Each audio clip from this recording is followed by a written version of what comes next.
الحمدللہ وحدہ والصلاۃ والسلام علی من لا نبی بعدہ اما بعد فاعوذ باللہ من الشیطان الرجیم بسم اللہ الرحمن الرحیم۔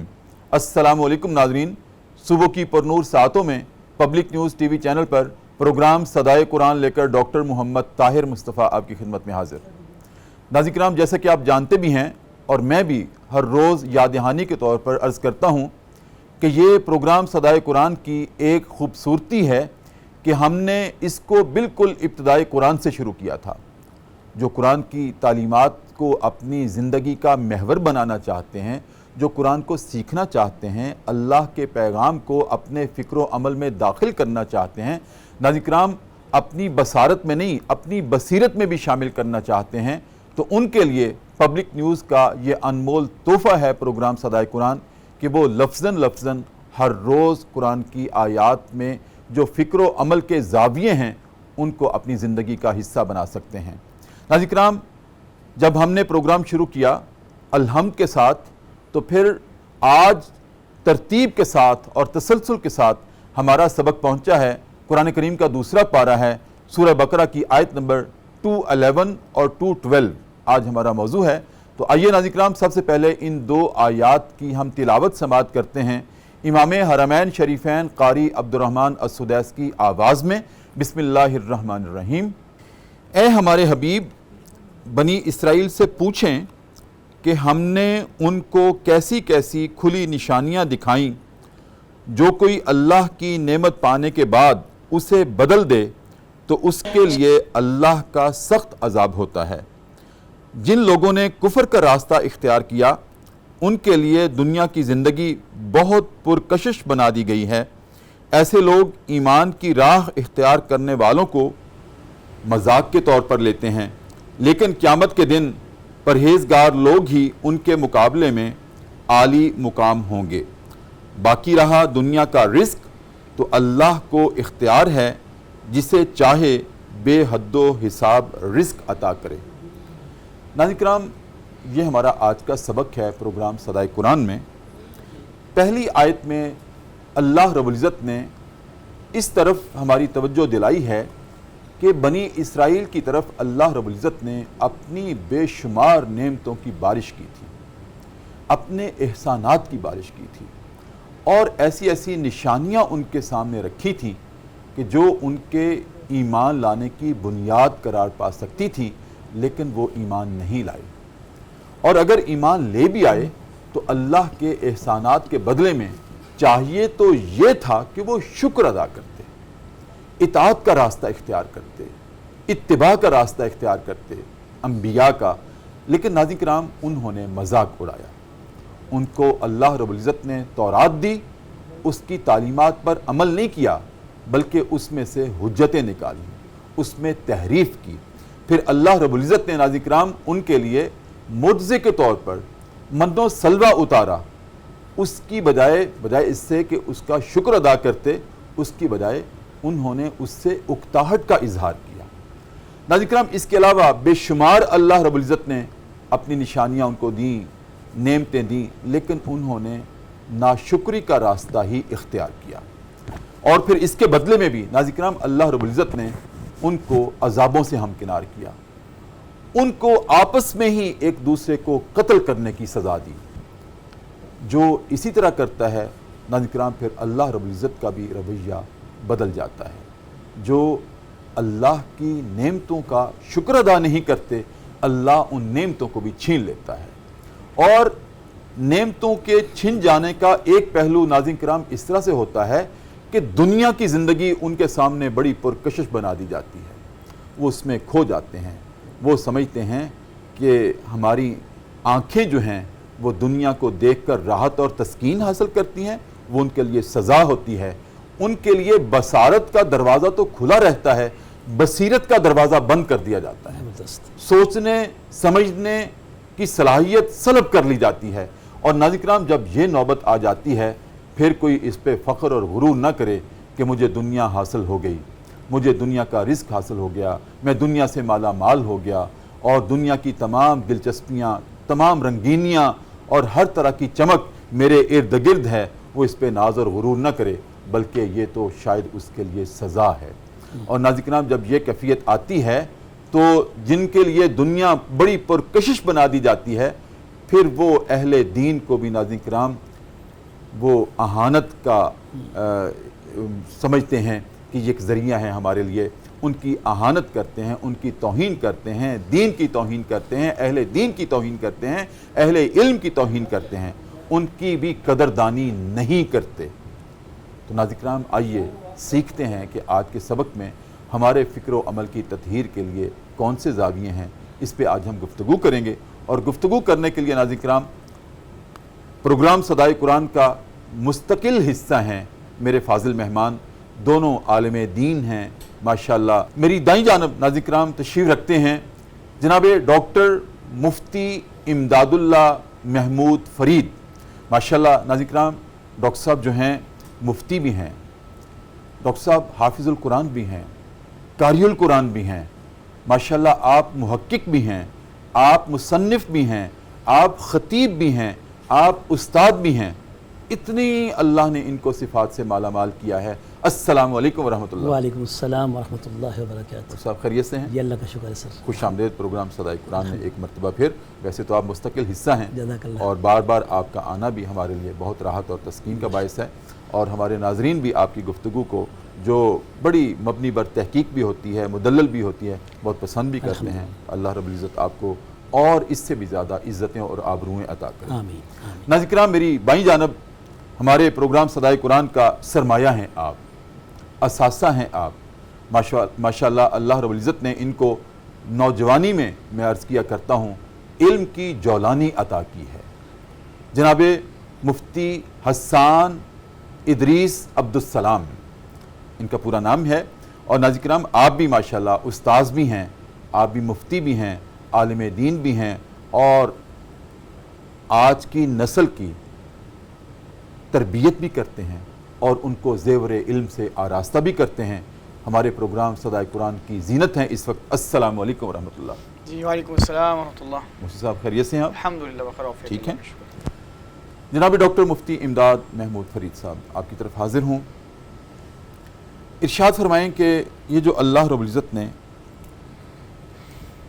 ایک حوالہ دیا ہے کہ بنی اسرائیل پر ہم نے بے شمار اپنی عنایات کی بارش کی، بے شمار ان کو نشانیاں دکھائیں، حالانکہ ایک نبی کا یہ کہہ دینا قولوا لا الہ الا اللہ کہ اللہ کی توحید کا اقرار کر لو اور زبان سے اس کا اظہار کر دو، نبی کی شان مرتبت کے لیے اتنا ہی کافی ہے کہ اس کو بغیر کسی دلیل کے قبول کر لیا جائے۔ لیکن ہم نے تاریخ کا جب مطالعہ کیا ہے اور کرتے ہیں، ہم دیکھتے ہیں کہ انہوں نے اپنے انبیاء کے سامنے بھی حجتیں کی، مذاق اڑایا، اہانت کی، توہین کی، جو ان کے شان رسالت کے بالکل برعکس تھی یہ بات، لیکن اللہ رب العزت نے برداشت کیا، ان کو نشانیاں بھی عطا کی، ان کو نعمتیں بھی عطا کی۔ لیکن اس کے باوجود مفتی صاحب ہم دیکھتے ہیں کہ بنی اسرائیل کو ہی اللہ نے حوالہ کیوں بنایا اس بات کا کہ میں نے بنی اسرائیل پر اپنی عنایات کی بارش کی، انہوں نے قدردانی نہیں کی بلکہ اس کو بدل دیا اپنے رویوں میں۔ جی کیا شان نزول ہے اور اس میں کیا صدائے قرآن؟ بسم اللہ الرحمن الرحیم۔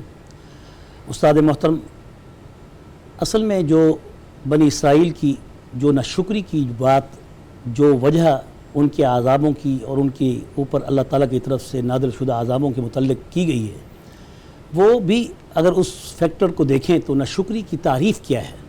جی قرآن مجید نے اس کو بڑا واضح طور پہ پیش کیا ہے کہ ناشکری جو ہے ناقدری سے ہے، اور ناقدری جو ہے وہ جب کوئی شے کی اہمیت انسان اپنے ذہن میں، اپنے دماغ میں، اپنی دل اور فہم میں جب وہ اس کو کم کر دیتا ہے تو پھر اس کے بعد وہ ناشکری پر آ جاتا ہے۔ سب سے پہلے اہمیت ہے اس نعمت کی جو نعمت ان کو عطا کی گئی۔ ایک تو ان پر کثرت سے انعامات کی بارش کی گئی، اور ان پہ یہ کثرت سے انعامات کی بارش کرنے میں بھی اس کے محرکات تھے، اس میں کوئی شک نہیں ہے صحیح کہ ان کے اوپر عذاب بھی ایسے ہی آئے جیسے ان پر انعامات کی بارشیں آئیں۔ لیکن باوجود اس کے کہ اس قوم میں سب سے جو پہلا جو محرکہ ہے اس ناشکری کا، وہ ہٹ درمی ہے، وہ ناقدری ہے، جی ضد اور ناقدری ضد ہی کی وجہ سے پیدا ہوتی ہے.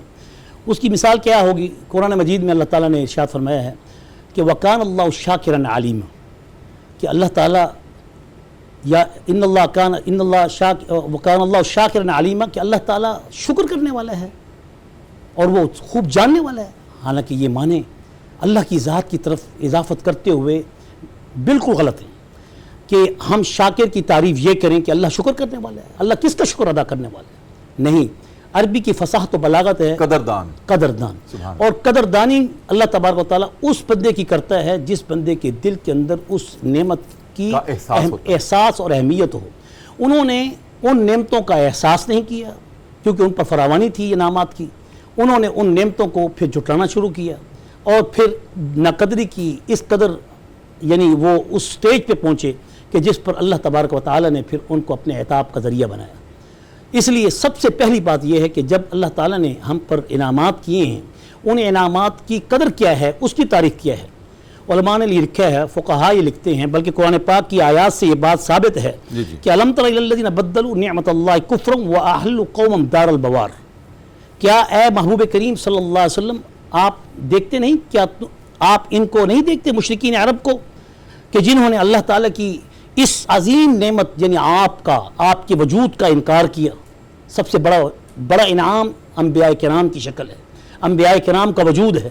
انہوں نے اور انبیاء کرام میں آپ کا وجود تو اس قوم نے بنی اسرائیل، کیونکہ ایک بہت لمبا سلسلہ ہے بنی اسرائیل کا، اور یہ ہزاروں انبیاء کرام ان کے اندر آئے، ہزاروں ملوک ان کے اندر آئے، ہزاروں بادشاہ ان کے اندر آئے، اور ان کے اوپر جو 3 قسم کی رحمتیں تھیں، جو برکتیں تھیں بنی اسرائیل پر، وہ بڑی مخصوص تھیں. ایک تو ان کی حکومت اور اقتدار بہت دیر تک چلا، اور دوسرا ان کے اندر دولت کی فراوانی تھی، اور تیسری اس کے اندر ان کے اندر حسن بھی تھا.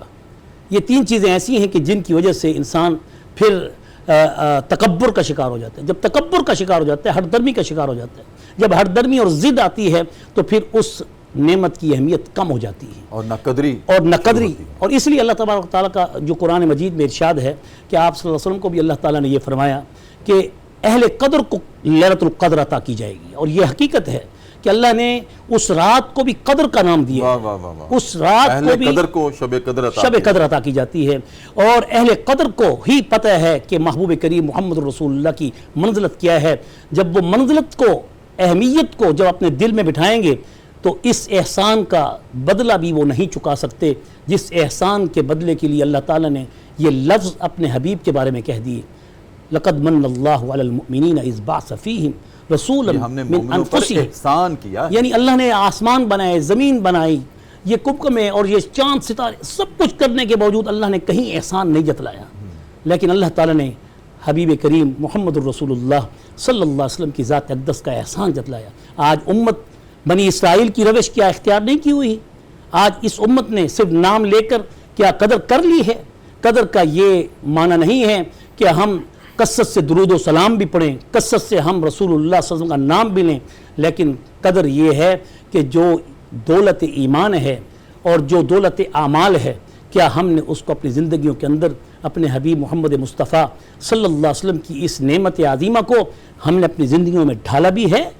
قدر تب ہے جب اس کو ہم اپنی زندگیوں میں ڈھالیں گے. سبحان اللہ. اس وقت تک قدر کا اظہار ہی نہیں ہو سکتا جب تک کہ اس کو اپنی زندگی میں اٹھتے بیٹھتے، کھانے پینے میں، سیاسی، سماجی، مذہبی، تمدنی، اخلاقی، ازدواجی، اجتماعی، معاشی، معاشرتی، ہر زندگی کے ہر پہلو میں جب تک ہم اپنے حبیب سید المرسلین کے اس اسوہ کو اپنی زندگی کا اسوہ نہیں بنائیں گے اور موٹو نہیں بنائیں گے اور اس پر نہیں چلیں گے، قدر کرنے والے قدر کرتے رہیں، لیکن قدر کرنے کے لیے شرط ہے صرف زبان نہیں بلکہ اعمال بھی ان کے تابع ہونے چاہیے. بالکل ٹھیک ہے.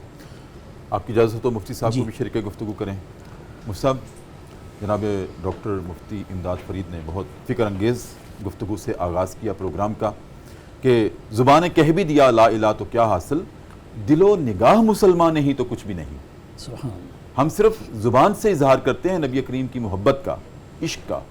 بات تو یہ ہے کہ ہمارے ایک ایک عمل سے آپ پر ایمان اور آپ کا امتی ہونا جھلکنا چاہیے، اور دوسروں کے سامنے ہمیں خود اس بات سے ممتاز ہونا چاہیے کہ ہم نبی کے مت والے ہیں، ہم شمع رسالت کے پروانے ہیں، ہم نبی کے امتی ہیں. اگر کوئی اور غیر مذہب کھڑا ہو اور ایک نبی کا امتی کھڑا ہو تو ایک امتیاز ہمیں حاصل ہونا چاہیے دوسروں کے سامنے کہ یہ ہیں محمد صلی اللہ علیہ وسلم کا نام لینے والے. اسی تناظر میں کیا ارشاد فرمائیں؟ بہت شکریہ ڈاکٹر صاحب. پہلے تو میں شکریہ ادا کروں گا آپ کے پروگرام کا کہ آپ کے پروگرام کی سینچری ہو گئی الحمدللہ. الحمدللہ. یہ صرف اور صرف اللہ کی رحمت، اللہ کی محبت الفت کا یہ بہت بڑا نتیجہ ہے کہ یہ پورے 6 بر اعظموں میں آپ کا پروگرام دیکھا جا رہا ہے. اور تحدیث نعمت کے طور پر میں یہ بات کر رہا ہوں کہ میں نے اپنے کئی شاگردوں کو، متعلقین کو لگایا کہ قرآن سیکھنا ہے تو صدائے قرآن میں ڈاکٹر طاہر مصطفیٰ صاحب سے جو ہے نا وہ فردن آیت کا جو ہے نا وہ آیت سیکھی ہے، اور اس میں مختلف فرد افراد کو بلایا جاتا ہے اور وہ ماشاءاللہ قرآن مجید کو بیان کرتے ہیں. اور یہ قرآن فہمی کی طرف ایک بہت بڑا جو ہے نا یہ ایک اقدام ہے کہ ہم اللہ تعالیٰ کے اس فرامین کو سیکھیں. جی بالکل، بہت شکریہ. اور بہت بڑی سعادت ہے آپ کے تمام ٹیم کو، سب کو مبارکباد دیتا ہوں الحمدللہ کہ اللہ تعالیٰ نے یہ بہت بڑی سعادت بخشی. اور یہ قیامت کے دن اس کا پتہ لگے گا کہ یہ تولا جائے گا، جب یہ اللہ کی یہاں بارگاہ میں یہ قبولیت کی نشانی ہے کہ اللہ تعالیٰ نے آپ کو چلایا. اللہ اس کو قبول بھی کرے اور مقبول بھی کرے. آمین آمین آمین ثم آمین یا رب العالمین. اقبال کا ایک شعر عرض ہے، جشتے نہیں بخشے ہوئے فردوس نظر میں، جنت تیری پنہا ہے تیرے خون جگر میں. تو ماشاءاللہ یہ خون جگر کے ساتھ آپ اس کو سینچ رہے ہیں، یہ صدائے قرآن کا ماشاءاللہ پودا لگایا ہے، آج سارے لوگ اس سے استفادہ کر رہے ہیں. اور ماشاءاللہ الحمدللہ آپ نے ماشاءاللہ آج مجھے اس پروگرام کا حصہ بنایا. میں آپ کا مشکور بھی ہوں، ممنون بھی ہوں، اور دعا گو ہوں اللہ تعالیٰ اسے پروگرام کو اور زیادہ ترقی عطا فرمائے آپ کے تمام ٹیم کو الحمدللہ. مفتی صاحب نے بہت زبردست طریقے سے اس ماشاءاللہ ان آیات کا مقدمہ رکھا، نزول بھی بیان کیا.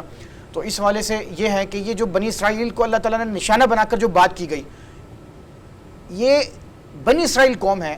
اس بنی اسرائیل قوم کے والے سے ایک مثال دوں گا تو بات سمجھ میں آ جائے گی کہ کھنڈرات بتاتے ہیں ہمارے بڑی شاندار تھی. تو اللہ تعالیٰ نے ان کے بارے میں ایک بیانیہ اپنایا قرآن مجید میں، انی فضلتکم علی العالمین. اللہ نے کہا کہ اس دور میں، یعنی یہ اگر ہم دیکھیں اس تناظر میں جب بنی اسرائیل قوم اللہ کی چہتی جو ہے وہ چہتے بندے تھے، chosen people by of God, کہ اللہ تعالیٰ نے ان کو تمام جہانوں سے زیادہ فضیلت عطا فرمائی. سبحان اللہ. اور اللہ تعالیٰ نے ان کو نشانہ بنا کے بتایا کہ دیکھو یہ تمہارے پاس جو باقیات ہے قوم کی، ان کو دیکھ کے عبرت حاصل کرو. ان کو دیکھو، انہوں نے اللہ کی نعمتوں کی ناقدری کی، ناشکری کی، اپنے ہٹ ڈرمی سے، اپنی ضد سے، اپنی عناد سے، اپنے بغض سے، اور کیا کیا؟ اللہ تعالیٰ نے اس چہتے پنسل کو نکال دیا. آج میں اور آپ حضور صلی اللہ علیہ وسلم کی امتی ہیں.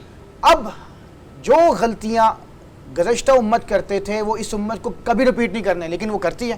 لیکن رپیٹ نہ کریں گے، رپیٹ نہیں کریں گے، دہرائیں گے نہیں، تو یہ بہترین امت بنے گی. اور اللہ تعالیٰ نے جو منصب امامت ہے اس امت کے کاندھے پہ رکھا ہے.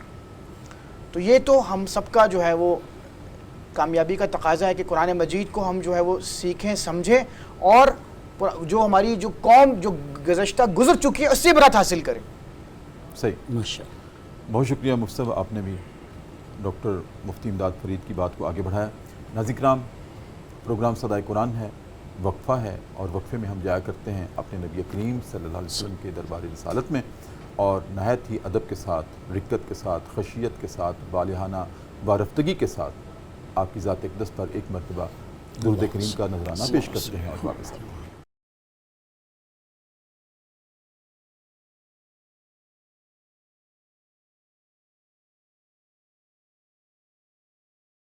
وقفے کے بعد ناظرین کرام دوبارہ آپ کی خدمت میں حاضر ہیں. Public news T V channel ہے، صبح کی پرنور سے آتے ہیں. ہمارا پروگرام ہے صدائے قرآن، اور الحمدللہ رب العالمین آج ہمارا سبق پہنچا ہے قرآن کریم کا دوسرا پارہ ہے، سورہ بقرہ ہے، اور آیت نمبر 211 اور 212 ہے. ڈاکٹر مفتی امداد محمود فرید صاحب، اللہ رب العزت نے یہاں پر ایک تو آج کے سبق میں یہ ارشاد فرمایا، حوالہ دیا کہ بنی اسرائیل کے اوپر ہم نے انعامات کی بارش کی تھی، بے تحاشا نشانیاں ان کے سامنے رکھیں ایمان لانے کے لیے، اور ایمان لا کر ایمان کے فکر کی مضبوطی کے لیے، لیکن انہوں نے قدر نہیں کی، ناشکری کی. تو پھر اللہ نے اس کا بھی اظہار کیا کہ ہم نے ان کو عذابوں سے ہمکنار کیا. دوسری بات آج کے سبق میں یہ ہے کہ جو لوگ دنیا چاہتے ہیں ہم ان کے لیے دنیا کو ہی رنگین بنا دیتے ہیں، جی، دنیا کو پرکشش بنا دیتے ہیں. اور یہ کوئی ایسی بات نہیں ہے کہ جس پر کوئی فخر اور غرور کرے، یہ اس کے لیے نہایت ہی فکر انگیز بات ہے. صحیح. کہ جس کو دنیا اچھی لگنے لگ گئی ہے، اس کا مطلب یہ ہے کہ اس کی آخرت وہ بگڑنے لگی ہے. مفتی صاحب کیا ارشاد فرمائیں گے آپ کہ جو لوگ دنیا میں پیوست ہو جاتے ہیں، دنیا کی رنگینیوں میں کھو جاتے ہیں اور دنیا کی دلچسپیوں میں کھو جاتے ہیں، دنیاوی مفادات کو اپنی زندگی کا مرکز و محور بنا لیتے ہیں، پھر آخر کار نتیجہ کیا نکلتا ہے؟ استاد محترم، اس میں ایک بات بڑی فکر انگیز ہے جی کہ نبی کریم صلی اللہ علیہ وسلم کی حدیث مبارک بڑی مشہور و معروف ہے کہ آپ صلی اللہ علیہ وسلم نے صحابہ کرام رضوان اللہ علیہ اجمعین سے اس وقت جو خیر القرون کا زمانہ تھا، صحیح، آپ نے ان سے کہا کہ ایک وقت آئے گا کہ میری امت جو ہے کثرت کے باوجود ان کی طاقت کھو جائے گی اور کفر ان کے اوپر ایسے لپکے گا جیسا کہ بھوکے کسی دسترخوان پہ لپکتے ہیں۔ صحیح، تو صحابہ کرام رضوان اللہ اجمعین نے اس وقت یہی سوال کیا کہ یا رسول اللہ کیا ہم اس وقت کثرت سے نہیں ہوں گے؟ تو آپ صلی اللہ علیہ وسلم نے فرمایا کثرت سے ضرور ہوں گے، مگر ایسے ہوں گے کہ جیسا کہ سمندر کی جھاگ، اور اس کی باقاعدہ دلیل بھی قرآن کی آیات سے موجود ہے کہ ہماری طاقت و قوت جو ہے ایمان کی وجہ سے بڑھتی ہے، اور ایمان جب کمزور ہوتا ہے اعمال کے کم ہونے کی وجہ سے پھر اس کے بعد ہماری طاقت بھی کھو جاتی ہے۔ تو حضور اکرم صلی اللہ علیہ وسلم نے فرمایا اس وقت میری امت کو ہاؤن لگ جائے گا۔ ہاؤن کا لفظ دو آنکھوں والی ہے کے ساتھ، ہاؤن لگ جائے گا۔ صحابہ نے عرض کیا یا رسول اللہ مل ہاؤن، ہاؤن کیا ہے؟ تو آپ صلی اللہ علیہ وسلم نے فرمایا حب الدنیا و کراہیت الموت، اللہ، حب الدنیا و کراہیت الموت، کہ پھر فرمایا کہ حب الدنیا رأس کل خطیئت، حب الدنیا رأس کل خطیئت، کہ یہ دنیا کی جو محبت ہے ہر برائی کی جڑ ہے۔ اور اب اس برائی کی جو جڑ ہے حب الدنیا، قرآن میں ربنا آتنا فی الدنیا بھی ہے، لیکن اس میں پھر آگے کیا ہے وفی الآخرۃ حسنہ۔ اب یہاں ایک ہمیں پیرامیٹر دے دیے گئے ہیں کہ آپ دنیا میں ایسے رہیں، اس کی مثال دی گئی جیسا کہ سمندر کے اندر کشتی ہے، جب تک کشتی پانی کے اوپر ہے وہ چلتی رہے گی، اپنا سفر طے کر لے گی اور اپنی منزل مقصود تک پہنچ جائے گی۔ اگر وہ کشتی کے اندر پانی آنا شروع ہو جائے یا اس کے اندر سوراخ کر دیا جائے تو وہ پانی سے جب بھر جائے گی تو کشتی اپنے منزل مقصود تک نہیں پہنچ سکتی۔ صحیح، انسان کو چاہیے، مسلمان کو چاہیے کہ وہ اپنے دل کو، اگرچہ دنیاوی لذات شہوات اللہ تعالیٰ نے سب کو، اللہ تعالیٰ نے زینت فی الدنیا قرار دیا کہ یہ دنیا کے اندر زینت ہیں، ان کا حصول ربنا آتنا فی الدنیا حسنہ سے ہے، لیکن ان کو اتنا زیادہ دل کے اندر جان گزی مت کریں کہ جس سے تمہارا دل ڈوب جائے۔ اللہ اکبر۔ اور اس سے بچنے کے لیے پھر حضور صلی اللہ علیہ وسلم کے دوسرے الفاظ وکراہیت الموت، کہ اگر کوئی شخص، موت کو بھول جانا، ہاں، اگر کوئی شخص دنیا کی محبت کو ختم کرنا چاہتا ہے اور دنیا کی محبت کو اپنے دل میں یعنی ڈوبنے سے بچانا چاہتا ہے، اپنے آپ کو اس دنیا کی محبت میں ڈوبنے سے بچنا چاہتا ہے، تو اسے چاہیے کہ کثرت سے موت کی فکر کرے اور کثرت سے موت کو یاد رکھے۔ اور موت کو یاد رکھنا صرف زبان سے نہیں بلکہ وہ موت کے ان مناظر کو سامنے رکھے، مراقبہ موت کر کے سوئے۔ ہمارے اکابر علماء کرام، کیونکہ نبی کریم صلی اللہ علیہ وسلم کی صحیح حدیث ہے کہ جب تم سوتے ہو تو سونے کے وقت تم یہ دعا پڑھ کے سویا کرو، بسمک اموت واحیا۔ کیوں کہا جاتا ہے کہ میں تیرے نام سے مر رہا ہوں اور تیرے نام سے جیوں گا؟ تو اسی طرح پھر الحمدللہ الذی احیانا بعد ما اماتنا والیہ النشور۔ تو اس سے ایک یعنی کم سے کم زندگی میں دنیا میں اگر ہم صبح کے وقت شام تک اگر ہم اپنے کام کاج میں اپنے مسارت میں رہتے ہیں، اس وقت اگر ہم بھول بھی جاتے ہیں اور موت کا تذکرہ نہیں کر پاتے یا ذہن کے اوپر موت ہمارا سامنے نقشہ نہیں دیتی کہ جس سے ہمارے معاملات کہیں متاثر نہ ہوں، تو کم سے کم ان کو رات کے وقت ضرور موت کا مراقبہ کر کے سونا چاہیے۔ اور وہ موت کا مراقبہ جب رات کے وقت جو کرے گا تو یقیناً اس کے دل میں صبح سے لے کر شام تک جتنے اعمال ہوں گے وہ اسکرین کی طرح اس کے آگے آنا شروع ہو جائیں گے کہ آج کتنا حلال کھایا، کتنا حرام کمایا، کتنی زیادتی کی، کتنا دل دکھایا، کتنے حقوق میں نے پامال کیے اور کتنے نبی کے حکموں پر زندگی گزاری، کتنی نمازیں قضا کی اور کتنی نمازیں میں نے پڑھی، اور کتنا جھوٹ بولا، کتنا سچ کہا، کتنی ملاوٹ کی اور کس قدر میں نے دھوکہ دیا۔ یہ ساری باتیں اگر وہ مراقبہ موت رات کے وقت سے 5 منٹ بھی کر لے تو کم سے کم اس کے دل میں احساس تو آ جائے گا، ملال ضرور آئے گا، ملال تو ضرور آئے گا، ندامت ضرور اور اس ہوگی۔ کو توبہ کی اگر توفیق ملتی ہے تو یہ اللہ کا وعدہ ہے، جس کو توبہ کی توفیق ملتی ہے پھر اس سے گناہوں کو اللہ روک دیتا ہے۔ سبحان اللہ، سبحان اللہ۔ یہ حقیقت بڑی خوبصورت مفتی صاحب آپ نے بات کی. جناب مفتی صاحب، ڈاکٹر صاحب نے بڑی خوبصورت فکر انگیز گفتگو آج اس کی بنیاد بھی رکھی اور اس کا تسلسل بھی اختیار کیا. نبی کریم صلی اللہ علیہ وسلم کی ایک حدیث کا حوالہ بھی انہوں نے دیا کہ زندگی ایسے ہی ہے جیسے کہ سمندر کے اوپر کشتی چل رہی ہے، بالکل ایسے اور اس میں سوراخ ہو جائے تو وہ کشتی ڈوب بھی سکتی ہے. بالکل ایسے ہی. نبی کریم صلی اللہ علیہ وآلہ وسلم فدا کا امی بابی آپ نے ایک اور مثال بھی دی کہ دنیا تو میرے لیے ایسے ہے کہ جیسے ایک مسافر ہے اور وہ تھکا ہارا سفر سے آ رہا ہے، بالکل ایسے ہی. اور اس کو ایک درخت کی چھاؤں مل گئی، اس نے کچھ دیر وہاں آرام کیا بالکل ایسے ہی. اور پھر اس نے آرام کر کے آگے چلنا ہے. آگے چلنے سے مراد کیا ہے؟ وہ موت کی طرف جانا ہے، حشر کی طرف جانا ہے. یہاں دل نہیں لگانا. بالکل ایسے ہی. اور جو انہوں نے مراقبہ موت کی بات کی، مراقبہ موت سے مراد عام ناظرین کے لیے میں اس کو آسان کر دوں کہ رات کو سونے سے پہلے ناظرین کرام یاد کرنا، اپنا احتساب کرنا، اپنا جائزہ لینا. جیسے کہ مفتی صاحب نے ارشاد فرمایا ہے کہ یہ سوچنا آج میں نے جھوٹ کتنا بولا، سچ کتنا بولا، دھوکہ کس کو دیا اور کس کو بازو پکڑ کے راہ دکھائی. سبحان اللہ. ناظرین کرام یہ احساس کر کے جائزہ لے کے اپنا ایگزامن کر کے پورے دن کا سونا یہ اللہ کی طرف سے نعمت ہے. اور اگر اس وقت جب دل گواہی دے کہ ہاں فلاں مقام کے اوپر میں نے جھوٹ بولا تھا، کسی کو دھوکہ دیا تھا، بددیانتی کی تھی، تو اس کی توبہ کر لینا یہ بہت بڑا انعام ہے اللہ رب العزت کی طرف سے. اور توبہ کی توفیق مل جانا بھی اللہ کی طرف سے بہت بڑا انعام ہوا کرتا ہے.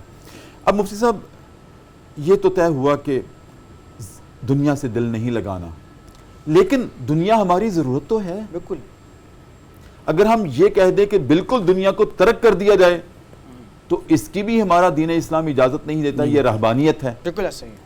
اب کتنا دنیا سے ہم استفادہ کر سکتے ہیں اور کون سا ایسا خط امتیاز ہے کہ جہاں ہمیں معلوم ہو جائے کہ نہیں اب ہم دنیا میں ڈوب رہے ہیں.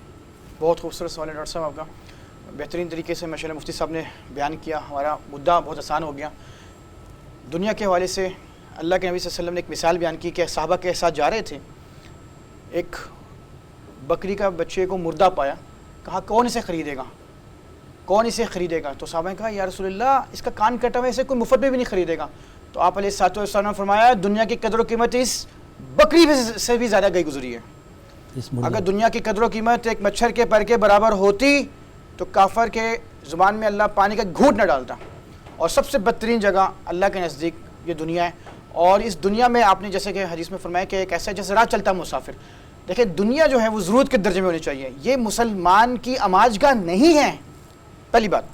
دوسری بات یہ کہ آپ نے یہ جو سوال پوچھا کہ کتنا ہونا چاہیے. دیکھیں پہلی بات یہ ہے کہ حلال اور پکیزہ مال کمانا جمع کرنا دنیا میں اس کی کوئی تحدید نہیں ہے. حضرت عثمان غنی رضی اللہ تعالیٰ عنہ جلیل القدر صحابی 11 ارب 90 کروڑ کے مالک تھے. تو کیا انہوں نے دنیا میں آج کی کرنسی کے مطابق عبد الرحمن بن عوف اربوں، لیکن کیا انہوں نے دنیا میں دل لگایا؟ نہیں. اللہ کے راستے میں مال بھی خرچ کیا، دل کے اندر دنیا نہیں بسائی. کتنی بڑی محسن مثال ہے. اور اسی طرح ایک بڑے علاؤالدین نقشبندی جن سے سلسلہ نقشبندی چلا، ایک بہت بڑے بزرگ گزرے. اتنی دولت تھی ان کے پاس، اتنی دولت تھی کہ ان کے بارے میں آتا ہے کہ ان کے گھوڑوں کے جو کیل ہوتے تھے وہ سونے کے ہوتے تھے، لیکن کبھی متاثر نہیں ہوئے. تو بھائی ضرورت کے درجے میں تو انسان اس کو رکھے لیکن متاثر نہ ہو. جب اس کو بندہ دل کے اندر بسا لے گا وہی بات ہے کہ وہ کشتی پانی کے اندر ڈوب جائے گی. تو لہٰذا جتنی ضرورت ہے، لیکن حلال ظاہری بات ہے انسان کمائے، حلال کا بھی حساب ہوگا. حضرت وہ ایک بڑے مشہور بزرگ ہیں، وہ فرماتے ہیں شیخ ساجد رحمۃ اللہ علیہ کہ مجھے اس دنیا سے کیا لینا جس کے حلال میں تو حساب ہے، حرام میں عذاب ہے. اللہ اکبر. حلال میں حساب ہے، حلال میں حساب ہے، حرام میں عذاب ہے. اس دنیا کا سب سے بہترین جوس شہد کی مکھی سے بنتا ہے، اور اس دنیا کا سب سے بہترین کپڑا ریشم کے تھوک سے بنتا ہے، ریشمی کپڑا. تو مجھے دنیا سے کیا لینا جس کے حلال میں حساب ہے، حرام میں عذاب ہے. تو بھائی اللہ کے نبی نے ایک اور بات فرمائی مجھے یاد آ رہی ہے. وہ حدیث جب ہم پڑھتے ہیں تو ہم سمجھتے ہیں یہ میرے لیے نہیں ہے.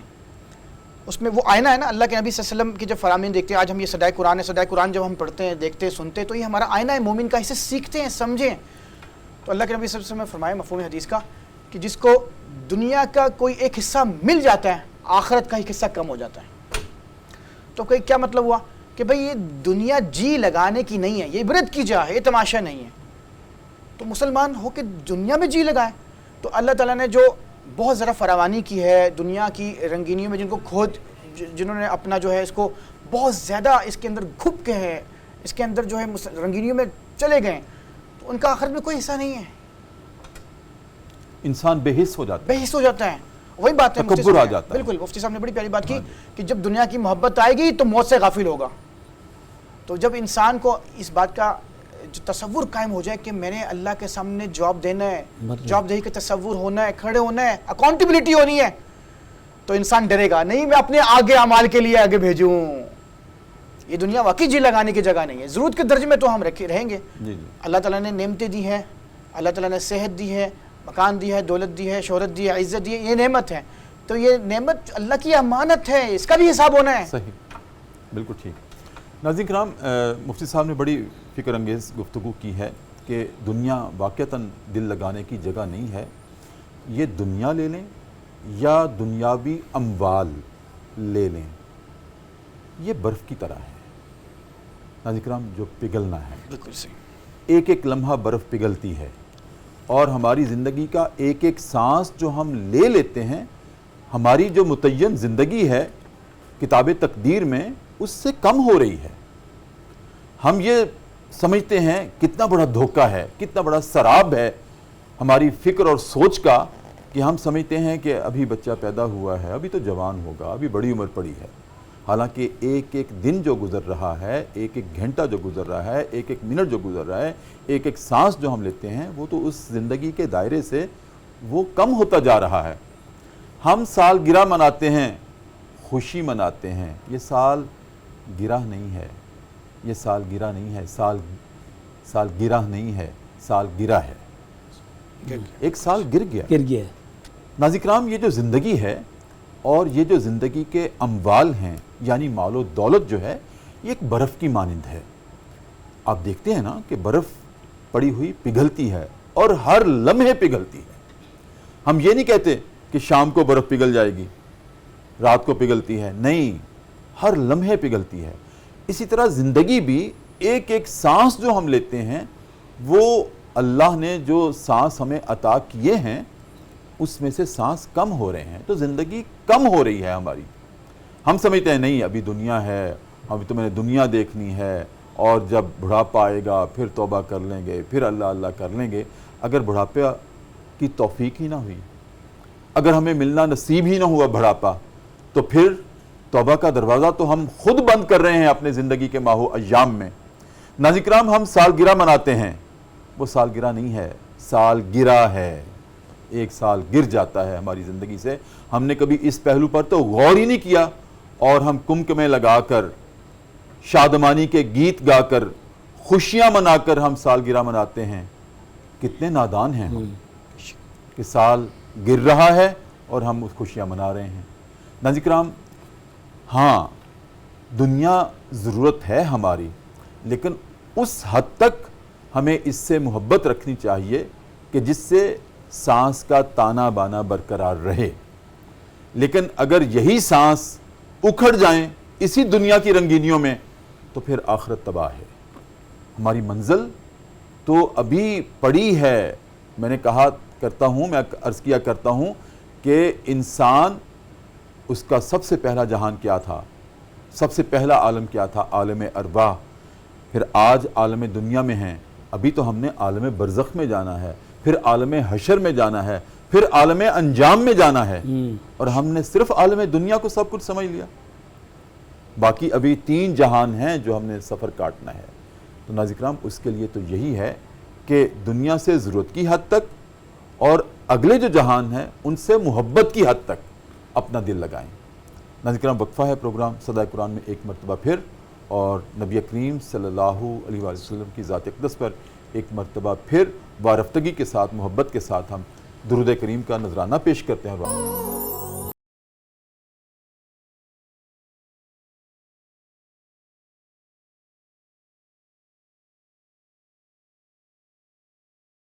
وقفے کے بعد ناظرین کرام دوبارہ آپ کی خدمت میں حاضر ہیں. صبح کی پر نور سے آتے ہیں، public news T V channel ہے، اور آج ہمارا سبق ہے قرآن کریم کا دوسرا پارہ اور سورہ بقرہ کی آیت نمبر 211 اور 212۔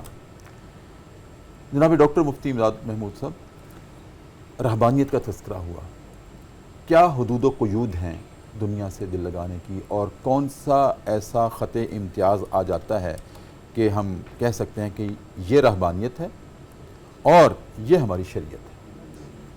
استاد محترم، اس میں رہبانیت کا جو تصور ہے، را کی پیش اور زبر دونوں سے، کہ لا رہبانیت فی الاسلام، جی جی، کہ اسلام میں رہبانیت کا کوئی کنسپٹ نہیں ہے، اگرچہ یہ قدیم جو عیسائیوں میں یہ ایک تصور چلتا ہوا آیا، لیکن اس تصور کو بھی اللہ تعالیٰ نے قرآن کی اس آیت سے ثابت اور واضح کیا کہ اللہ نے ان کو یہ نہیں کہا تھا کہ تم اس طرح کی رہبانیت اختیار کرو، انہوں نے ابتدعوها ما كتبناها علیہم الا ابتغاء وجہ اللہ، انہوں نے خود از اپنے طرف سے ایسی صورتیں عبادت کی بنائیں کہ تاکہ اللہ ہم سے راضی ہو جائے۔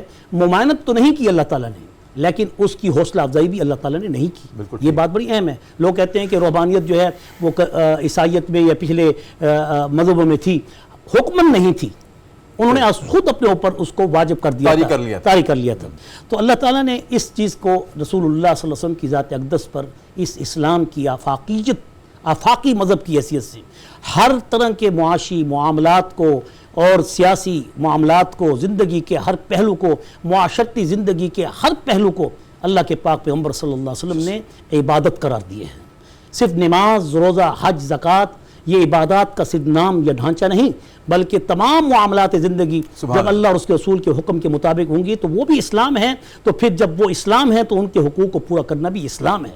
یہی وجہ ہے کہ رہبانیت کا اسلام میں تصور نہیں، اور ہمارے دین اسلام نے اور نبی کریم صلی اللہ علیہ وسلم نے اس بات کو ناپسند کیا ہے، ناپسند فرمایا کہ کوئی اپنے آپ پر اپنی خواہشات نفس کو مکمل طور پر حرام کر لے، جی، یا وہ سارا دن ہر روز روزہ رکھے، یہی وجہ ہے کہ ساری رات وہ عثمان عبادت ابن کرے۔ مظعون کا واقعہ بڑا مشہور ہے، جی جی جو آپ کے پاس آئے، جو آپ کے رضائی بھائی تھے، جی جی، آپ کے دودھ یعنی شریک بھائی تھے، انہوں نے یہی کہا تھا، انہوں نے یہی کہا یا رسول اللہ مجھے بھی، میں چاہتا ہوں کہ میں اللہ تعالیٰ کی طرف اپنی توجہ مرکوز کرنے کی خاطر اپنی نفسانی خواہشات کو ختم کر دوں، حرام کر لوں، لیکن اللہ کے پاک پیغمبر نے اجازت نہیں دی۔ اور یہاں تک کہ 3 جماعتیں رسول اللہ صلی اللہ علیہ وسلم کے پاس اس نیت سے آئیں کہ ہم اللہ تعالیٰ کے رسول سے یہ اجازت چاہیں کہ میں شادی نہیں کروں گا، ایک نے یہ کہا، دوسرے نے کہا کہ میں ساری رات نہیں سوؤں گا، تیسرے نے کہا کہ میں کبھی کھانا نہیں کھاؤں گا، ہر روز روزہ رکھوں گا۔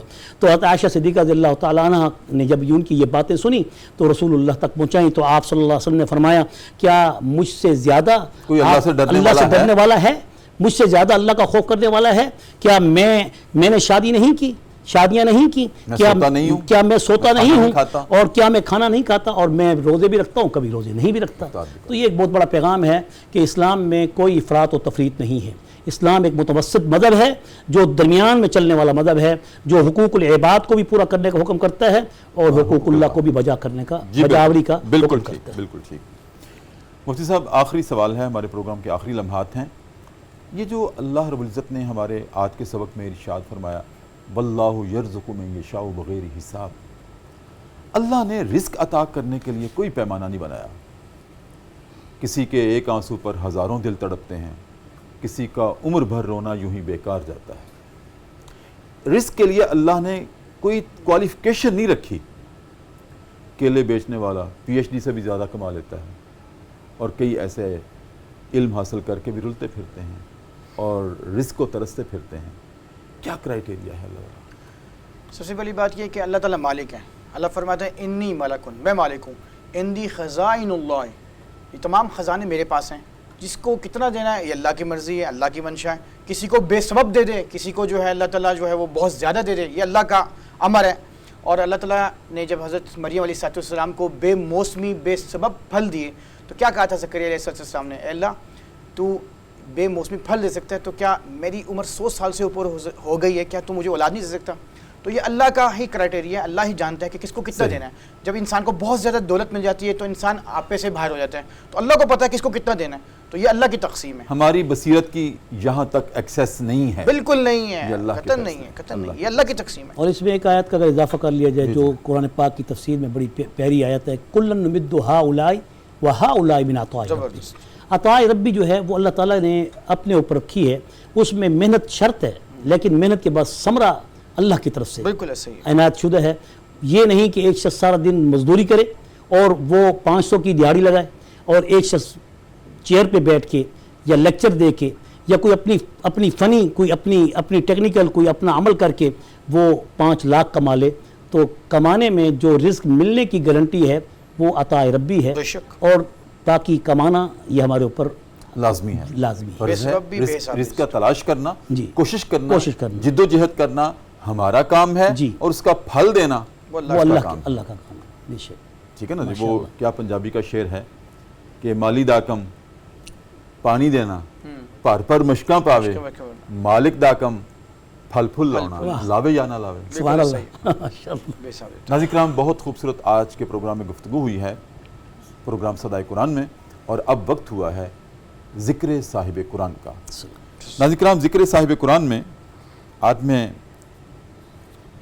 یہ بات آپ کے سامنے رکھنا چاہتا ہوں کہ اللہ رب العزت نے انسانیت کی رہنمائی کے لیے 1,24,000 انبیاء کو مبعوث کیا, اور ہر کی پیغمبرانہ بنیادی جو ڈیوٹی تھی وہ یہی تھی کہ امت کے سامنے اپنا کردار پیش کریں, اپنی گفتار پیش کریں, اپنا عمل پیش کریں کہ اللہ یہ چاہتا ہے. ناظرین کرام, بحیثیت نبی کے اور بحیثیت رسول کے منصب سب کا ایک ہے, لیکن اللہ نے بعض انبیاء کو بعض رسولوں پر دوسروں کو فضیلت دی ہے. لیکن سرتاج انبیاء, خاتم الانبیاء, نبی محتشم صلی اللہ علیہ وآلہ وسلم کو اللہ رب العزت نے تمام انبیاء پر فضیلت دی, تمام انبیاء پر فضیلت دی. جتنی تمام انبیاء میں ذاتی صفات تھیں ان کی شخصیات میں, وہ تمام صفات اللہ رب العزت نے خاتم الانبیاء کے سر تا پا آپ کے اس پر نور جس میں اطہر میں آپ کی ذات میں اور آپ کی صفات میں شامل کر دیں, جتنی تمام انبیاء میں صفات تھیں. اور فضیلت کے اعتبار سے بھی آپ کا رتبہ سب سے بڑھ کر ہے, عزت اور عظمت کے اعتبار سے بھی تمام انبیاء اور رسولوں سے بڑھ کر آپ کا رتبہ ہے, آپ کا مقام ہے. اس لیے ہم کہتے ہیں کہ بعد از خدا بزرگ تو یہ قصہ مختصر, کہ اگر اللہ کے بعد کسی کا رتبہ ہے, مقام ہے, عزت ہے, عفت ہے, عصمت ہے, تو وہ ختم المرسلین کی ہے. بے شک. ناظرین کرام, اس کے شواہد بھی ہم دیکھتے ہیں کہ جیسے میں نے عرض کیا کہ نبی تو سارے ہیں اور رسول بھی کئی ہیں, اور نبی کریم صلی اللہ علیہ وسلم ہمارے نبی جن کی ہم امت ہیں وہ نبی بھی ہیں, رسول بھی ہیں, لیکن امام الانبیاء بھی ہیں, سرتاج انبیاء بھی ہیں. دیکھیے ناظرین کرام, قرآن کریم ہے, سورہ بقرہ کی آیت نمبر 31 ہے, وَعَلَّمَ آدَمَ الْأَسْمَاءَ كُلَّهَا, اور ہم نے آدم کو چیزوں کے نام سکھلائے. آدم کو چیزوں کے نام سکھلائے جا رہے ہیں, تعلیم ان کو دی جا رہی ہے, بتایا جا رہا ہے. اور لیکن نبی کریم صلی اللہ علیہ وآلہ وسلم کی فضیلت کیا ہے؟ وَيُعَلِّمُكُمُ الْكِتَابَ وَالْحِكْمَةَ وَيُعَلِّمُكُمْ مَا لَمْ تَكُونُوا تَعْلَمُونَ. سورہ بقرہ آیت نمبر 151 ہے کہ آدم کو چیزوں کے نام سکھائے جا رہے ہیں, ادھر خاتم الانبیاء تعلیم دے رہے ہیں. سبحان اللہ. کیا رتبہ ہے, کیا عظمت ہے. وہ بھی نبی ہیں, یہ بھی نبی ہیں, ان کو نام سکھائے جا رہے ہیں, اور خاتم الانبیاء جو ہیں وہ لوگوں کو سکھا رہے ہیں. اسی طرح سے ناظرین کرام, قرآن کریم میں شہادت ہے, وَإِذْ قُلْنَا لِلْمَلَائِكَةِ اسْجُدُوا لِآدَمَ فَسَجَدُوا إِلَّا إِبْلِيسَ, کہ ہم نے ملائکہ کو حکم دیا کہ آدم کے سامنے سجدہ کرو. سبحان اللہ. آدم کی فضیلت بیان ہوئی, لیکن نبی محتشم صلی اللہ علیہ وآلہ وسلم کی فضیلت کیا ہے؟ ان اللہ وملائکتہ یصلون علی النبی سبحان اللہ. یا ایھا الذین آمنوا صلوا علیہ وسلموا تسلیما. اللہم صلی علی محمد. کہ ادھر اللہ رب العزت نے ملائکہ سے کہا آدم کو سجدہ کرو, اور ادھر کیا ہے کہ ملائکہ اللہ سمیت نبی پر درود بھیج رہے ہیں, اور پھر اہل ایمان کو بھی دعوت دی جا رہی ہے کہ تم بھی آ جاؤ, ہم اکٹھے مل کر اپنے نبی کریم صلی اللہ علیہ وسلم پر درود بھیجتے ہیں. ناظرین کرام, دیکھیے کیا فضیلت ہے اور کیا مرتبہ اور مقام ہے خاتم الانبیاء صلی اللہ علیہ وآلہ وسلم کا. ناظرین کرام, انہی الفاظ کے ساتھ آج کا پروگرام صدائے قرآن ہم ختم کرتے ہیں. انشاءاللہ کل اگلے سبق کے ساتھ پوری ترتیب اور تسلسل سے آپ کی خدمت میں حاضر ہوں گے. تب تک کے لیے اپنے میزبان ڈاکٹر محمد طاہر مصطفیٰ کو اجازت دیجیے. اپنا بہت خیال رکھیے. اللہ حافظ. جزاک اللہ.